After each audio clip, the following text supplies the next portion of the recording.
બોર્ડની 12 સાયન્સની પરીક્ષા શાંતિપૂર્ણ માહોલમાં સંપન્ન થયા બાદ હવે ભરૂચ શિક્ષણ વિભાગ ગુજકેટની પરીક્ષાના સુચારુ આયોજન માટે સજ્જ બન્યું છે। ભરૂચ જિલ્લા શિક્ષણાધિકારી સ્વાતિબા રાઉલ તંત્રની તૈયારી અને ગુજકેટની પરીક્ષા અંગે માહિતી આપતા જણાવ્યું હતું કે ભરૂચ ખાતે 18 સ્થળો ઉપર 3405 જેટલા વિદ્યાર્થીઓ પરીક્ષા આપશે। 1611 ગુજરાતી માધ્યમ, 1762 અંગ્રેજી માધ્યમ, 32 હિન્દી માધ્યમવાળા વિદ્યાર્થીઓનો સમાવેશ થાય છે। 23મી માર્ચે યોજાનાર આ પરીક્ષાનો સમય સવારે 10 કલાકથી સાંજે 4 કલાક સુધીનો રહેશે, જેમાં સવારે ભૌતિક અને રસાયણ વિજ્ઞાન, જીવ વિજ્ઞાન, ગણિતની પરીક્ષા લેવામાં આવશે। તમામ કેન્દ્ર સીસીટીવીથી સજ્જ છે, તેમજ વીજ, એસટી, આરોગ્ય અને પોલીસ વિભાગને પણ વિદ્યાર્થીઓને કોઈ તકલીફ ન પડે તે માટેની જરૂરી સૂચના આપી દેવામાં આવી છે। પરીક્ષા કેન્દ્ર પર 9 કલાકે વિદ્યાર્થીઓએ પહોંચી જવા પણ જિલ્લા શિક્ષણ અધિકારીએ તાકીદ કરી। જે વિદ્યાર્થીઓને એક પછી એક 2 પેપર હોય તો પરીક્ષા કેન્દ્ર બહાર નહીં બોલાવવા પણ અપીલ કરી છે। Gujarat common entrance test GUJCET 2025ની પરીક્ષાનું આયોજન ગુજરાત માધ્યમિક શિક્ષણ બોર્ડ દ્વારા આગામી તારીખ 23 માર્ચ રવિવારના રોજ કરવામાં આવેલ છે। ભરૂચ ખાતે આ પરીક્ષાની તમામ તૈયારીઓ થઈ ગઈ છે। ભરૂચમાં કુલ 18 કેન્દ્રો ઉપર આ પરીક્ષા લેવામાં આવશે। 18 કેન્દ્રોમાં વિદ્યાર્થી સંખ્યા 3405 છે, જે પૈકી 1611 વિદ્યાર્થીઓ ગુજરાતી માધ્યમમાં આ પરીક્ષા આપશે અને 1762 વિદ્યાર્થીઓ અંગ્રેજી માધ્યમમાં આ પરીક્ષા આપવાના છે। હિન્દી માધ્યમના 32 વિદ્યાર્થીઓ છે અને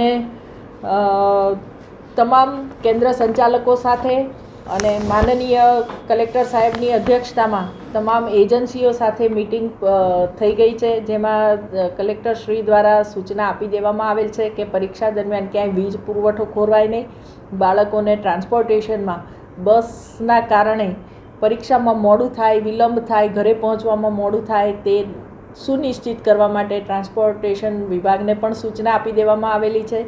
ટ્રાફિકનું નિયમન માટે એસપી કચેરીને પણ જાણ કરી દેવામાં આવેલી છે અને તમામ તૈયારીઓ સંપૂર્ણ થઈ ગઈ છે। મેડિકલની ટીમ પણ ઉનાળાની સખત ગરમીને ધ્યાને લઈ અને ટીમ પણ દરેક કેન્દ્ર ઉપર ઉપસ્થિત રહેવાની છે। વિદ્યાર્થીઓને ખાસ સૂચના આપવાની છે કે 3 પ્રશ્નપત્રો છે। સવારે ભૌતિક વિજ્ઞાન અને રસાયણ વિજ્ઞાનનું પેપર લેવામાં આવશે, જેનો સમય 10 થી 12નો છે। જીવ વિજ્ઞાનનું પ્રશ્નપત્ર બપોરે 1 થી 2નું છે, 1 કલાકનું છે। ગણિતનું પ્રશ્નપત્ર છે એ 3 થી 4નું છે। ગુજકેટની પરીક્ષા દ્વારા વિદ્યાર્થીઓ વિવિધ એન્જિનિયરિંગ ફિલ્ડમાં અને ફાર્મસીમાં પ્રવેશની પાત્રતા મેળવશે। ખાસ જે વિદ્યાર્થીઓને બિલ્ડિંગ બદલવાનું થાય છે, માત્ર 3 કે 4 વિદ્યાર્થીઓ જ એવા છે જેમને બિલ્ડિંગ બદલવાનું થાય છે પેપર માટે, તો એ વિદ્યાર્થીઓને વાલીને બોલાવી અને એમને જે બિલ્ડિંગ બદલવાનું છે એ બંને સ્કૂલોની મુલાકાત કરાવી દેવામાં આવી છે। બીજી ખાસ સૂચના વિદ્યાર્થીઓને આપવાની છે અને વાલીઓને પણ મારી વિનંતી છે કે જે વિદ્યાર્થીઓને સળંગ 2 પેપર આપવાના છે એ વિદ્યાર્થીઓને કેમ્પસ નહીં છોડવા દેવા અમે સૂચના આપી છે। એટલે વાલીઓને અમારી આ સૂચના પરત્વે સહકાર આપવા ખાસ મારી વિનંતી છે કે બાળકોને બહાર બોલાવી અને એમને જમાડવા લઈ જવા કે એમને નાસ્તો કરાવવા માટે બહુ આગ્રહ ન રાખવો, જેથી અમારે બાળકોનું વારંવાર ચેકિંગ ન કરવું પડે। જે બાળકોને 10 વાગ્યાનું પેપર છે અને પછી સીધું 3 વાગ્યાનું પેપર છે એ બાળકોને કેમ્પસ છોડવા માટે અમે પરમિશન આપેલી છે।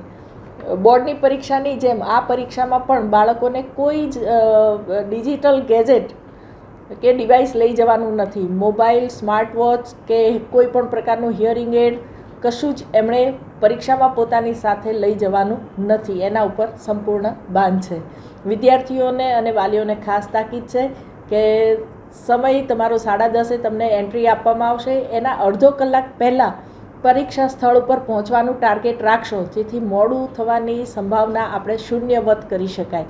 એટલે 10 વાગે પેપર શરૂ થશે, એટલે 9 વાગે આપણે આપના કેન્દ્ર ઉપર પહોંચી જવાનું છે અને સીસીટીવીનું રેકોર્ડિંગ સતત ચાલતું હોય છે। એટલે વિદ્યાર્થીઓને પ્રામાણિકતાથી અને નિષ્ઠાથી પરીક્ષા આપવા માટે પણ હું અનુરોધ કરું છું અને તમામ ગુજકેટની પરીક્ષા આપનાર તમામ વિદ્યાર્થીઓને મારા તરફથી શુભેચ્છાઓ પાઠવું છું। સરસ રીતે પરીક્ષાઓ આપો। ધન્યવાદ।